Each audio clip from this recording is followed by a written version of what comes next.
ஆண்டவர் இயேசு கிறிஸ்து மரணத்திலிருந்து ரட்சிக்க வல்லவரை நோக்கி கண்ணீரோடு மிகுந்த சத்தத்தோடு அவர் ஜெபித்தார். கெத்செமனே தோட்டத்திலே மிகுந்த வியாகுலத்தோடு ஜெபித்தார். அவருடைய வியர்வையல் துளிகள் எல்லாம் பாருங்க இரத்தமாய் விழுந்தது. அவர் அல்லாம ஜெபித்தபோது கண்ணீர் பூமியிலே விழுந்தது. உன் கண்ணீர் எவ்வளவு விழுந்திருக்கு பூமியில? அது பூமியில விழாது பாருங்க, துருத்தியில விழும், தூப கலசரத்தில் விழும். உன் கண்ணீர் ஆண்டவர் பூமியில் விழ விட மாட்டார். ஆனால் அந்த பூமியில் கண்ணீர் நீ சிந்துவதற்கு பலன் உனக்கு கண்டிப்பாக உண்டு.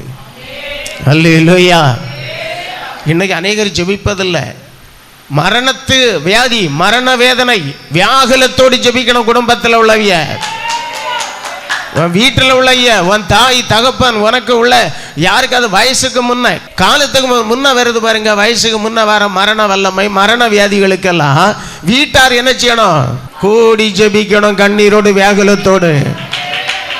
அப்ப அந்த ஜெபம் கேட்கப்பட்டு பதில் வரும், அற்புதம் நடக்கும். அல்லேலூயா.